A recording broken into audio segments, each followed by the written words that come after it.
Halo semuanya, perkenalkan saya Pujiana Lia, mahasiswa Magister Ilmu Gizi Fakultas Kedokteran Universitas Diponegoro Semarang. Nah, di sini saya ingin berbagi sedikit informasi nih terkait dengan COVID-19. Penasaran kan apa saja yang ingin saya bagikan? Tonton video ini sampai habis ya.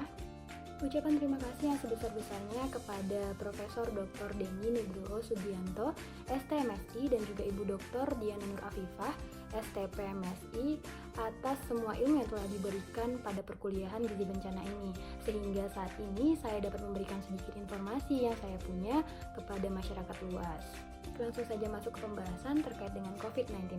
Sebelumnya, apa sih itu COVID-19? Jadi, COVID-19 adalah singkatan dari Coronavirus Disease 2019. Ini adalah penyakit menular baru yang disebabkan oleh Severe Acute Respiratory Syndrome Coronavirus 2. Virus ini pertama kali ditemukan di China, Wuhan, pada akhir Desember 2019. COVID-19 ini dapat ditularkan dari manusia ke manusia lainnya melalui droplet yang dikeluarkan selama tatap muka, saat berbicara, batuk, maupun bersin. Gambaran klinis yang paling umum dari COVID-19 yaitu seperti gejala ringan yang menyerupai flu biasa hingga parah, demam, batuk kering, sesak napas, dan juga kelelahan. Penyakit akibat infeksi SARS-CoV-2 ini dikaitkan dengan spektrum klinis yang luas, terlebih apabila tidak ditangani dengan baik, mulai dari asimptomatik hingga perkembangan pneumonia serius, sindrom gangguan pernapasan akut, komplikasi trombotik, disfungsi koagulasi, kegagalan organ, dan gejala neurologis serta kematian.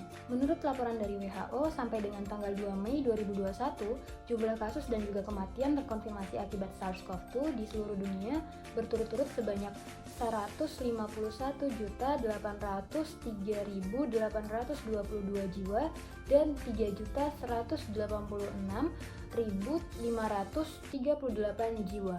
Kasus COVID-19 di Indonesia pertama kali diumumkan pada tanggal 2 Maret 2020 dan hingga 2 Mei 2021 jumlah kasus terkonfirmasi COVID-19 meningkat pesat yaitu sebanyak 1.672.880 orang yang menempati peringkat ke-18 dari total kumulatif COVID-19 di dunia. Menurut data Komite Penanganan COVID-19 dan Pemulihan Ekonomi Nasional di Provinsi Riau, pada tanggal 2 Mei 2021 menunjukkan jumlah kasus terkonfirmasi COVID-19 adalah sebanyak 45.237 orang yang menempati urutan ke-8 dari total provinsi yang ada di Indonesia, dengan angka kematian sebanyak 1.116 orang. Pekanbaru menjadi kota dengan kasus terkonfirmasi COVID-19 tertinggi di Provinsi Riau dengan jumlah 21.212 orang. Pandemi ini telah menimbulkan banyak dampak buruk di seluruh dunia. Di antaranya adalah bidang kesehatan. Pada bidang kesehatan, pandemi ini meningkatkan angka morbiditas dan juga mortalitas, meningkatkan kebutuhan akan alat-alat kesehatan, dan juga lain sebagainya. Pada bidang pendidikan, banyak pelajar dan juga tenaga pendidik yang mengalami hambatan dalam melaksanakan kegiatan pembelajaran online secara efektif, misalnya seperti keterbatasan penggunaan teknologi, kekurangan device pendukung seperti laptop dan juga HP, akses internet yang terbatas dan juga peralatan teknologi yang dibutuhkan masih menghadapi tantangan. Pandemi ini juga berdampak pada ketenaga kerjaan, di mana banyak sekali tenaga kerja di seluruh dunia yang kehilangan pekerjaannya akibat pemberlakuan PSBB dan juga lockdown. Usaha kecil dan menengah di bidang pangan dan pertanian juga mengalami dampak buruk, di mana perusahaan pertanian dan juga makanan menderita secara tidak proporsional. Perusahaan ini menghadapi penurunan pendapatan akibat permintaan konsumen yang menurun, kekurangan bahan baku akibat terganggunya rantai pasokan, dan mereka juga mengalami kekurangan tenaga kerja. Dampak buruk juga terjadi pada harga pangan, di mana banyak sekali harga pangan yang mengalami peningkatan di seluruh dunia. Guna mengurangi risiko dan dampak yang diakibatkan oleh pandemi COVID-19 terhadap masyarakat yang berada pada kawasan rawan bencana, pemerintah Indonesia telah melakukan beberapa sosialisasi yang mengharuskan masyarakat untuk menerapkan protokol kesehatan yang ketat dalam setiap aktivitas mereka. Langkah-langkah pencegahan paling efektif di masyarakat berdasarkan protokol kesehatan meliputi: langkah pertama yaitu selalu menjaga kebersihan tangan, utamanya mencuci tangan dengan sabun dan juga air mengalir, atau jika kondisi tidak memungkinkan, gunakan hand sanitizer dengan kandungan alkohol 70%. Selanjutnya, menghindari menyentuh mata, hidung, dan juga mulut sebelum mencuci tangan. Berikutnya, menerapkan etika batuk atau bersin dengan menutup hidung dan juga mulut, menggunakan lengan atas bagian dalam atau tisu, selalu gunakan masker saat beraktivitas di luar rumah, utamanya masker medis, menjaga jarak paling efektif 2 meter, atau minimal 1 meter dari orang yang mengalami gejala gangguan pernapasan. Sebagai upaya adaptif terhadap pandemi COVID-19, pemerintah Indonesia telah menerapkan aturan yaitu: yang pertama, melakukan pembatasan sosial berskala besar atau PSBB. Dalam perkembangannya, program ini telah menimbulkan banyak dampak negatif, utamanya dalam sektor ekonomi, sehingga pemerintah mulai mengembangkan upaya adaptif lainnya. Tatanan normal baru yang produktif dan aman merupakan upaya adaptif terbaru dari pemerintah Indonesia saat ini. Berikut beberapa adaptasi kebiasaan baru di era new normal yang diberlakukan oleh pemerintah. Masyarakat dapat tetap beraktivitas di luar rumah seperti biasa, namun harus tetap menerapkan protokol kesehatan. Pemerintah mengharuskan setiap gedung, fasilitas umum, dan juga pusat transportasi memiliki akses kebersihan tangan di pintu masuknya. Apabila melakukan aktivitas yang harus melibatkan pertemuan dengan banyak orang dalam pelaksanaannya, maka sebisa mungkin diminimalisir.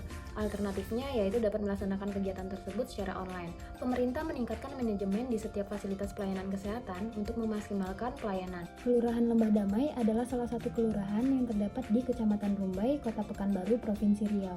Upaya-upaya mitigasi dan juga adaptasi yang dilakukan oleh kelurahan ini dalam menghadapi pandemi COVID-19 dengan membentuk tim siaga COVID-19 kelurahan yang bertugas untuk memberikan bantuan desinfektan dan juga bantuan lain terkait pandemi kepada perangkat pemerintahan setempat.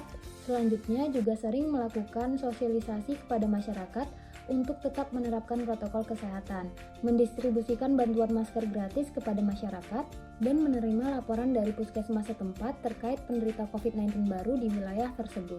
Di kantor lurah juga telah dipasangi sarana cuci tangan portable yang mengharuskan setiap pegawai dan semua orang yang berkunjung untuk mencuci tangan terlebih dahulu. Juga terdapat poster-poster yang ditempel pada dinding kantor yang bertujuan untuk menghimbau masyarakat agar tetap mematuhi protokol kesehatan. Upaya mitigasi dan adaptif tambahan dari segi ilmu gizi. Pertama, menjaga hygiene sanitasi makanan dan juga mengonsumsi makanan beragam sesuai dengan pedoman gizi seimbang. Penanganan makanan yang aman sangat penting untuk mengurangi risiko penyebaran virus. Mengonsumsi makanan bergizi seimbang sesuai pedoman isi piringku. Penting untuk membangun kekebalan tubuh yang kuat agar terlindung dari infeksi virus, serta memberikan perlindungan ekstra bagi tubuh. Zat gizi yang berperan dalam sistem imun, seperti protein, lemak, serat makanan, vitamin, mineral. Yang kedua, konsumsi suplemen jika diperlukan.